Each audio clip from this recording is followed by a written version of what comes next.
হাই দোস্ত, welcome to YouTube channel টিপটপ গাঁৱলীয়া। আজি আপোনালোকৰ মাজলৈ মই আকৌ এটা নতুন ভিডিঅ' লৈ আহিছোঁ। বন্ধু বান্ধৱীসকল, আজি মই আলোচনা কৰিম PM কিষাণ সম্মান নিধিৰ ওপৰত। বন্ধু বান্ধৱীসকল, ইতিমধ্যে চৰকাৰে ঘোষণা কৰিছে যে PM কিষাণ সম্মান নিধিৰ হিতাধিকাৰীসকলৰ বেংক একাউণ্টত 18 নম্বৰ কিস্তিৰ ধন সোমাব 5 অক্টোবৰ তাৰিখে। গতিকে কোনসকলে পাব আৰু কোনে নাপাব এই সম্পৰ্কত আজি আলোচনা কৰিম। আৰু চৰকাৰে এটা পৰ্টেল মুকলি কৰিছে আৰু এই পৰ্টেল জৰিয়তে আপোনালোকে কেনেকৈ আপোনাৰ মোবাইলত ষ্টেটাছ চেক কৰিব পাৰিব সবিশেষ জনাম।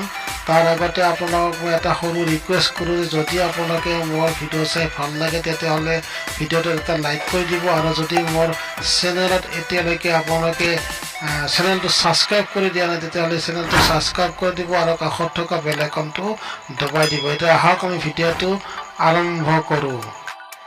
বন্ধু বান্ধৱীসকল, ইয়াত পৰ্টেলটোৰ ওপৰত উল্লেখ কৰিছে যে অহা 5 অক্টোবৰ তাৰিখে 18 নম্বৰ কিস্তিৰ ধন PM কিষাণৰ হিতাধিকাৰীসকলৰ বেংক একাউণ্টত সোমাব।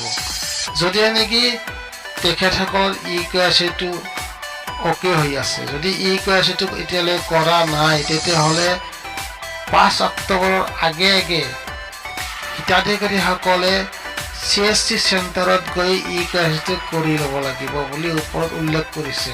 আৰু যদি KYC-টো নকৰে তেতিয়াহ'লে 18 নম্বৰ কিস্তিৰ ধন তেখেতসকলে নাপাব। গতিকে ইয়াৰ ভিতৰত আপোনালোকে চেক কৰিব পাৰিব, ষ্টেটাছত চেক কৰিবলৈ পাৰিব। গতিকে ষ্টেটাছত চেক কৰিব লাগিলে মই ডিছক্ৰিপশ্যনত মই লিংক দি থৈছোঁ, আৰু এই লিংকত গৈও আপুনি এই পৰ্টেলটোলৈ আহিব পাৰিব। নতুবা আপোনালোকে কি কৰিব লাগিব, যিকোনো ব্ৰাউজাৰত যাব লাগিব, তাতে গৈ আপোনালোকে চাৰ্চ কৰিব লাগিব PM কিষাণ বুলি চাৰ্চ কৰিব লাগিব। তাৰ আগতে আপুনি 3 ডটত ক্লিক কৰি ডেস্কটপ ছাইট কৰি ল'ব লাগিব। এনেকৈ খোল খোৱাৰ পাছত তাৰে ওপৰত লিখা আছে, এটা পৰ্টেল আহি পৰিছে, সেইটো হৈছে PM কিষাণ সম্মান নিধি। তাতে আপুনি ক্লিক কৰি দিয়ক। ক্লিক কৰি দিয়াৰ পাছত এনেকৈ ইণ্টাৰফেচটো খোল খাই যাব। তাৰপিছত আপুনি তলত যাব, তাতে বহুতটা অপশ্যন দিয়া আছে। এই বহুত অপশ্যনৰ ভিতৰত আপুনি যিহেতু ষ্টেটাছ চেক কৰিব বিচাৰিছে তেতিয়াহ'লে আপুনি ষ্টেটাছ চেক কৰিব লাগিলে ন' ইয়'ৰ ষ্টেটাছ, তাতে আপুনি ক্লিক কৰি দিয়ক। তাৰপিছত এনেকৈ ইণ্টাৰফেচটো খোল খাই আহিব আৰু তলত ৰেজিষ্ট্ৰেশ্যন নাম্বাৰটো বিচাৰিছে। ৰেজিষ্ট্ৰেশ্যন নাম্বাৰটো যদি নাই আপুনি তেতিয়াহ'লে কি কাম কৰিব লাগিব, ন' ইয়'ৰ ৰেজিষ্ট্ৰেশ্যন নাম্বাৰ, তাতে আপুনি ক্লিক কৰি দিয়ক। তাৰপিছত আপুনি কি কৰিব লাগিব, তাৰপিছত আপুনি আধাৰ নাম্বাৰ নাইবা মোবাইল নাম্বাৰ আপুনি কি কৰিব, ৰেজিষ্ট্ৰেশ্যন নাম্বাৰটো উলিয়াব পাৰিব। গতিকে মই ইয়াতে এণ্টাৰ কৰিম মোবাইল নাম্বাৰ। গতিকে মই মোবাইল নাম্বাৰটো ইয়াত মই এণ্টাৰ কৰি দিলোঁ। তাৰপাছত আপুনি যিটো ইয়াত কেপচাৰ আছে, আপুনি কেপচাৰটো চাইডৰে বক্সত তাতে আপুনি যেনেকৈ আছে সেনেকৈ ফিল আপ কৰিব লাগিব। তাৰপিছত আপুনি কি কৰিব, গেট OTP-ত আপুনি ক্লিক কৰি দিব।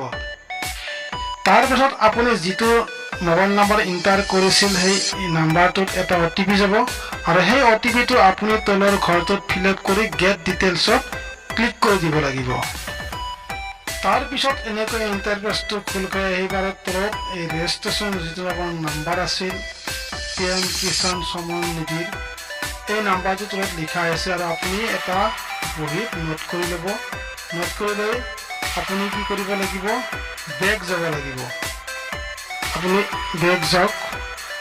তাৰপিছত আপুনি এনেকৈ তললৈ আহিব, আৰু তাত যি লিখা আছে ন' ইয়'ৰ ষ্টেটাছ, ন' ইয়'ৰ ষ্টেটাছত আপুনি ক্লিক কৰি দিয়ক। তাৰপিছত আপুনি যিটো ৰেজিষ্ট্ৰেশ্যন নাম্বাৰ আপুনি নোট কৰি থৈছিলে সেই নাম্বাৰটো তলত এণ্টাৰ কৰিব। তাৰপিছত আপুনি যিটো কাষত কেপচাৰ আছে কেপচাৰটো কাষত বহুৱাব আৰু গেট OTP-ত ক্লিক কৰি দিব। তাৰপিছত আপোনাৰ মোবাইলত পুনৰবাৰৰ কাৰণে এটা OTP যাব, আৰু সেই OTP-টো আপুনি তলত ফিল আপ কৰি দিব। তাৰপিছত আপুনি গেট ডাটাত ক্লিক কৰি দিয়ক।